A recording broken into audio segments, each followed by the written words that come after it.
बहराइच हिंसा मामले में सीएम योगी 360 डिग्री एक्शन मोड में आ गए हैं। आज उन्होंने पूरे मामले में रिपोर्ट तलब की। हाई लेवल मीटिंग के बाद अब बड़े ऑर्डर को लेकर हलचल बढ़ गई है। उधर पिछले हफ्ते जिस जगह पर दंगा हुआ था वहां बुलडोजर वाले एक्शन का ऐसा खौफ पसर गया है कि खुद ही दुकान खाली करने के लिए लोग दौड़ पड़े। ऐसा क्यों है, देखिए न्यूज नेशन की इस खास रिपोर्ट में।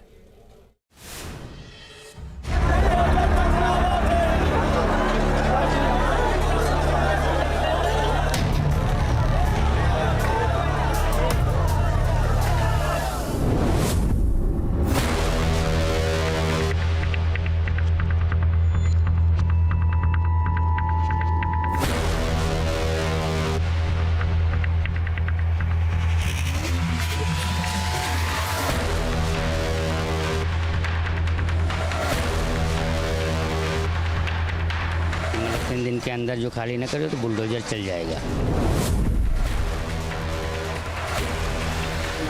लोग खाली नहीं करते हैं 3 दिन के भीतर तो तुड़वाया जाएगा, जाहिर सी बात।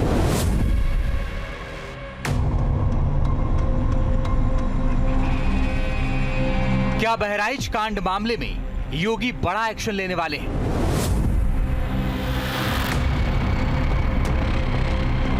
इसको लेकर लखनऊ से लेकर बहराइच तक अफरा तफरी अचानक से बढ़ गई है।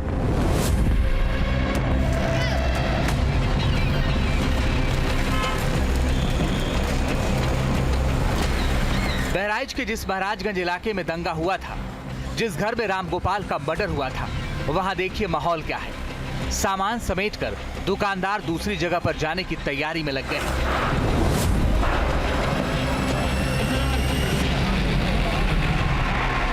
ये अफरा तफरी क्यों है, ये आपको बताएं उससे पहले लखनऊ में हाई लेवल मीटिंग के अंदर की खबर देखिए, जिसके बाद ये माना जा रहा है कि बहराइच हिंसा मामले में कई बड़े अफसरों पर गाज गिर सकती है।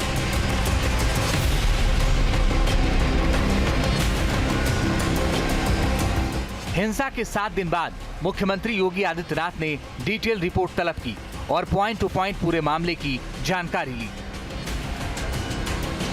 बहराइच हिंसा को लेकर सीएम योगी ने आज लखनऊ में एक बड़ी बैठक बुलाई। इस बैठक में यूपी के DGP, ADG law and order और गृह विभाग के बड़े अधिकारी मौजूद रहे। सूत्रों के मुताबिक खुद ADG law and order Amitabh Yash ने बहराइच हिंसा से जुड़ी जो पूरी रिपोर्ट थी वो मुख्यमंत्री के सामने रखी कि आखिर बहराइच में हिंसा कैसे भड़की और मूर्ति विसर्जन के दौरान जो हिंसा हुई थी उसके बाद आगजनी क्यों हुई। 13 अक्टूबर और 14 अक्टूबर को बहराइच के महाराजगंज में हालात कैसे बिगड़े थे, उसकी गवाही अमिताभ यश की इन तस्वीरों ने दी थी। 14 अक्टूबर को पिस्टल लेकर उन्हें सड़क पर उतरना पड़ा था। यूपी पुलिस के सिंघम कहे जाने वाले अमिताभ यश ग्राउंड जीरो पर ही रहे। उन्होंने सीएम योगी को आंखों देखी हालात की पूरी जानकारी दी। बहराइच दौरे के दौरान स्थिति का ब्यौरा योगी को दिया। दंगे के दौरान वहां हालात कैसे थे, क्या कदम उठाए गए। मिश्रित आबादी वाले इलाके में पर्याप्त पुलिस बल नहीं था। कुछ अफसर पुलिस फोर्स के साथ काफी दूर खड़े थे। डिटेल रिपोर्ट और इनपुट के आधार पर लापरवाही बरतने वाले अफसरों पर कार्रवाई हो सकती है। इससे पहले बहराइच जिले के 3 पुलिस वालों पर गाजगिरी थी। सीओ रुपेंद्र गौड़, मैसी चौकी इंचार्ज और हरदी थाने के एसओ को निलंबित किया जा चुका है। इसी लिस्ट में कई और अधिकारियों का नाम जुड़ सकता है। हिंसा में घायल एक चश्मदीद का कहना है कि 13 अक्टूबर को जब पुलिस का लाठीचार्ज शुरू हुआ था, उसके बाद मस्जिदों से मरने मारने का ऐलान हो रहा था, जिससे हिंसा और भड़क उठी थी। अरे पब्लिक तितर बितर होने लगी। उसी बीच में लगभग 5 साढ़े 5 के बीच में दोनों मस्जिदों से अनाउंस हुआ कि अकबर अल्लाह हूँ करके, इसके बाद जो जहाँ मिले उसको मार दो। और मौका जिस मिला तो वो लोग अपने अपने घरों से कोई सरिया राड, कोई बल्छी, कोई भाला, कोई राड और कट्टा आदि बंदूक है, अवैध असलहों के साथ सब दौड़ पड़े। चश्मदीद का दावा हैरान करने वाला है। हर एंगल से मामले की जांच की जा रही है। जांच पड़ताल के बीच बहराइच में जहां दंगा हुआ था, वहां बुलडोजर की दस्तक होने वाली है। तो क्या समतल होगा सरफराज का कस्बा? यही वो इलाका है जहां 13 अक्टूबर को भयानक हिंसा भड़की थी, लेकिन अब यहां की तस्वीर बिल्कुल बदल चुकी है। आरोपी सरफराज के घर पर पीडब्ल्यूडी का नोटिस चस्पा हो गया है। साथ ही साथ 23 और दुकानों को भी गिराने का नोटिस दिया गया है, जिसके बाद स्थानीय लोग खुद ही अपनी अपनी दुकानों को खाली कर रहे हैं। ये नौबत क्यों आई, पूरा माजरा समझिए। दरअसल बहराइच के जिस महाराजगंज से इस पूरी हिंसा की शुरुआत हुई थी, वहां पर बुलडोजर की कार्रवाई होने जा रही है। लेकिन बुलडोजर की कार्रवाई से पहले ही जिन लोगों को प्रशासन की तरफ से नोटिस जारी किया गया था, उन लोगों ने अपने घरों को और अपनी दुकानों को खाली करना शुरू कर दिया है। इस वक्त मैं महाराजगंज कस्बे में हूं और सबसे पहले यहां की तस्वीर आपको दिखा दूं। ये तस्वीर देखिए। दरअसल जो लोग हैं जिन्होंने अतिक्रमण कर रखा था सड़क पर, अब उसको खाली कर रहे हैं। और ये तस्वीर देखिए, ये अब्दुल हमीद का घर है जो बहराइच हिंसा का मुख्य आरोपी है और जो इस वक्त पुलिस की गिरफ्त में है। दरअसल कल रात में यहाँ पर एक नोटिस चस्पा की गई पीडब्ल्यूडी विभाग की तरफ से और उस नोटिस में साफ तौर पर कहा गया था कि जो यहाँ पर अवैध निर्माण किया गया है, उस अवैध निर्माण को, उस अतिक्रमण को 3 दिन के भीतर हटा लिया जाए, वरना यहाँ पर बुलडोजर की कार्रवाई की जाएगी। अतिक्रमण के खिलाफ कार्रवाई की तैयारी है। इसी तरह आरोपियों के घरों के अलावा 23 बाकी दुकानों को भी 3 दिन का अल्टीमेटम दिया गया, जिसकी मियाद आज यानी शनिवार को पूरी हो गई। बहराइच हिंसा मामले में अभी तक 10 से ज्यादा आरोपियों की गिरफ्तारी हो चुकी है, जिसमें ज्यादातर आरोपियों के ठिकानों पर नोटिस चस्पा किया गया है। अब आरोपी पक्ष के वकील की दलील है कि जब आरोपी जेल में है तो वो अपना पक्ष कहां और कैसे रखें।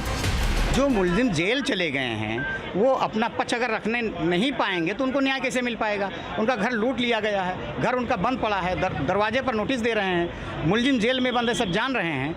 उनको अगर उसका पक्ष रखने का मौका नहीं दिया जाएगा तो उसके साथ न्याय नहीं हो पाएगा। और माननीय सर्वोच्च न्यायालय ने जो कहा है, उस न्याय के मकसद से कहा है कि उसका पक्ष रखने के बाद अगर गलत तरीके से निर्माण है तो उसको बिल्कुल तोड़ा जाना चाहिए, लेकिन कम से कम हमारा पक्ष आना चाहिए और हमारा पक्ष नहीं रखने दिया जा रहा है, ये अफसोस की बात है। कुल मिलाकर बहराइच मामले में अगले 48 घंटे में बड़े एक्शन की आहट सुनाई दे रही है। हालांकि जिस दिन हिंसा हुई थी उस दिन एक एसएचओ के साथ जो चौकी प्रभारी हैं उनको सस्पेंड किया गया था और साथ में उस क्षेत्र के जो सीओ थे उनको भी सस्पेंड कर दिया गया था। लेकिन माना जा रहा है कि मुख्यमंत्री की बैठक के बाद कुछ और पुलिस अधिकारियों पर गाज गिर सकती है। वीडियो जर्नलिस्ट दीपक राणा के साथ अविनाश सिंह, न्यूज नेशन, बहराइच। बहराइच हिंसा मामले में सीएम योगी 360 डिग्री एक्शन मोड में आ गए हैं। आज उन्होंने पूरे मामले में रिपोर्ट तलब की। हाई लेवल मीटिंग के बाद अब बड़े ऑर्डर को लेकर हलचल बढ़ गई है। उधर पिछले हफ्ते जिस जगह पर दंगा हुआ था वहां बुलडोजर वाले एक्शन का ऐसा खौफ पसर गया है कि खुद ही दुकान खाली करने के लिए लोग दौड़ पड़े।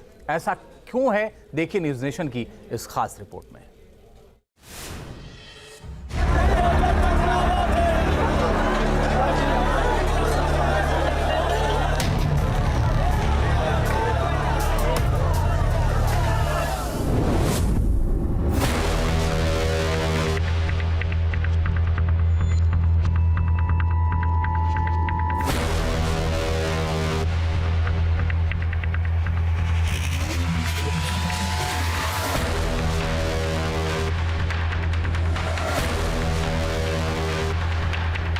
मतलब 3 दिन के अंदर जो खाली न करे तो बुलडोजर चल जाएगा।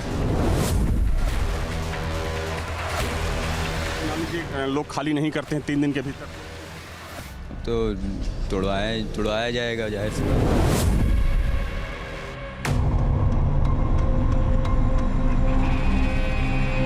क्या बहराइच कांड मामले में योगी बड़ा एक्शन लेने वाले हैं?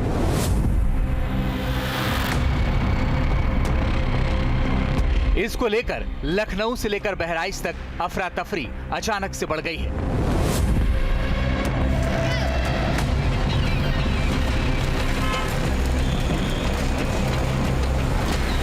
बहराइच के जिस महाराजगंज इलाके में दंगा हुआ था, जिस घर में रामगोपाल का मर्डर हुआ था, वहां देखिए माहौल क्या है। सामान समेटकर दुकानदार दूसरी जगह पर जाने की तैयारी में लग गए।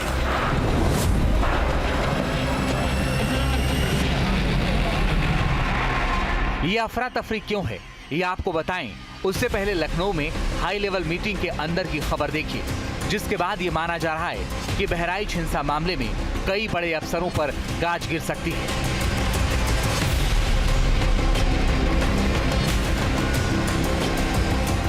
हिंसा के 7 दिन बाद मुख्यमंत्री योगी आदित्यनाथ ने डिटेल रिपोर्ट तलब की और पॉइंट टू पॉइंट पूरे मामले की जानकारी ली।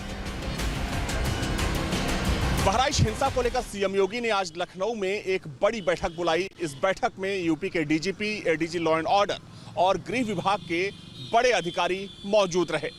सूत्रों के मुताबिक खुद ADG law and order Amitabh Yash ने बहराइच हिंसा से जुड़ी जो पूरी रिपोर्ट थी वो मुख्यमंत्री के सामने रखी कि आखिर बहराइच में हिंसा कैसे भड़की और मूर्ति विसर्जन के दौरान जो हिंसा हुई थी उसके बाद आगजनी क्यों हुई। 13 अक्टूबर और 14 अक्टूबर को बहराइच के महाराजगंज में हालात कैसे बिगड़े थे उसकी गवाही अमिताभ यश की इन तस्वीरों ने दी थी। 14 अक्टूबर को पिस्टल लेकर उन्हें सड़क पर उतरना पड़ा था। यूपी पुलिस के सिंघम कहे जाने वाले अमिताभ यश ग्राउंड जीरो पर ही रहे। उन्होंने सीएम योगी को आंखों देखी हालात की पूरी जानकारी दी। बहराइच दौरे के दौरान स्थिति का ब्यौरा योगी को दिया। दंगे के दौरान वहां हालात कैसे थे, क्या कदम उठाए गए। मिश्रित आबादी वाले इलाके में पर्याप्त पुलिस बल नहीं था। कुछ अफसर पुलिस फोर्स के साथ काफी दूर खड़े थे। डिटेल रिपोर्ट और इनपुट के आधार पर लापरवाही बरतने वाले अफसरों पर कार्रवाई हो सकती है। इससे पहले बहराइच जिले के 3 पुलिस वालों पर गाजगिरी थी। सीओ रुपेंद्र गौड़, मैसी चौकी इंचार्ज और हरदी थाने के एसओ को निलंबित किया जा चुका है। इसी लिस्ट में कई और अधिकारियों का नाम जुड़ सकता है। हिंसा में घायल एक चश्मदीद का कहना है कि 13 अक्टूबर को जब पुलिस का लाठीचार्ज शुरू हुआ था उसके बाद मस्जिदों से मरने मारने का ऐलान हो रहा था, जिससे हिंसा और भड़क उठी थी। अरे पब्लिक तितर बितर होने लगी। उसी बीच में लगभग 5 साढ़े 5 के बीच में दोनों मस्जिदों से अनाउंस हुआ कि अकबर अल्लाह हूँ करके, इसके बाद जो जहाँ मिले उसको मार दो। और मौका जैसे मिला तो वो लोग अपने अपने घरों से कोई सरिया राड, कोई बल्छी, कोई भाला, कोई राड और कट्टा आदि बंदूक है अवैध असलहों के साथ सब दौड़ पड़े। चश्मदीद का दावा हैरान करने वाला है। हर एंगल से मामले की जांच की जा रही है। जांच पड़ताल के बीच बहराइच में जहां दंगा हुआ था वहां बुलडोजर की दस्तक होने वाली है। तो क्या समतल होगा सरफराज का कस्बा? यही वो इलाका है जहां 13 अक्टूबर को भयानक हिंसा भड़की थी, लेकिन अब यहाँ की तस्वीर बिल्कुल बदल चुकी है। आरोपी सरफराज के घर पर पीडब्ल्यूडी का नोटिस चस्पा हो गया है। साथ ही साथ 23 और दुकानों को भी गिराने का नोटिस दिया गया है, जिसके बाद स्थानीय लोग खुद ही अपनी अपनी दुकानों को खाली कर रहे हैं। ये नौबत क्यों आई, पूरा माजरा समझिए। दरअसल बहराइच के जिस महाराजगंज से इस पूरी हिंसा की शुरुआत हुई थी वहां पर बुलडोजर की कार्रवाई होने जा रही है, लेकिन बुलडोजर की कार्रवाई से पहले ही जिन लोगों को प्रशासन की तरफ से नोटिस जारी किया गया था उन लोगों ने अपने घरों को और अपनी दुकानों को खाली करना शुरू कर दिया है। इस वक्त मैं महाराजगंज कस्बे में हूं और सबसे पहले यहां की तस्वीर आपको दिखा दूं। ये तस्वीर देखिए। दरअसल जो लोग हैं जिन्होंने अतिक्रमण कर रखा था सड़क पर, अब उसको खाली कर रहे हैं। और ये तस्वीर देखिए, ये अब्दुल हमीद का घर है जो बहराइच हिंसा का मुख्य आरोपी है और जो इस वक्त पुलिस की गिरफ्त में है। दरअसल कल रात में यहाँ पर एक नोटिस चस्पा की गई पीडब्ल्यूडी विभाग की तरफ से और उस नोटिस में साफ तौर पर कहा गया था कि जो यहाँ पर अवैध निर्माण किया गया है उस अवैध निर्माण को, उस अतिक्रमण को 3 दिन के भीतर हटा लिया जाए, वरना यहाँ पर बुलडोजर की कार्रवाई की जाएगी। अतिक्रमण के खिलाफ कार्रवाई की तैयारी है। इसी तरह आरोपियों के घरों के अलावा 23 बाकी दुकानों को भी 3 दिन का अल्टीमेटम दिया गया, जिसकी मियाद आज यानी शनिवार को पूरी हो गई। बहराइच हिंसा मामले में अभी तक 10 से ज्यादा आरोपियों की गिरफ्तारी हो चुकी है, जिसमें ज्यादातर आरोपियों के ठिकानों पर नोटिस चस्पा किया गया है। अब आरोपी पक्ष के वकील की दलील है कि जब आरोपी जेल में है तो अपना पक्ष कहां और कैसे रखें।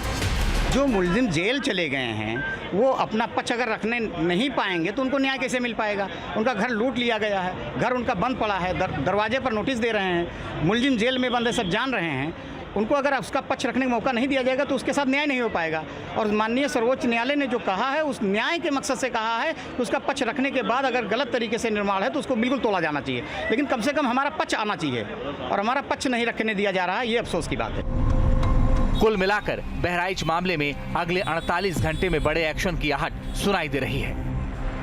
हालांकि जिस दिन हिंसा हुई थी उस दिन एक एसएचओ के साथ जो चौकी प्रभारी हैं उनको सस्पेंड किया गया था और साथ में उस क्षेत्र के जो सीओ थे उनको भी सस्पेंड कर दिया गया था। लेकिन माना जा रहा है कि मुख्यमंत्री की बैठक के बाद कुछ और पुलिस अधिकारियों पर गाज गिर सकती है। वीडियो जर्नलिस्ट दीपक राणा के साथ Avinash Singh, news nation, Bahraich. News nation अब व्हाट्सएप पर खबरों के ताजा अपडेट के लिए न्यूज नेशन के इस QR कोड को स्कैन करें।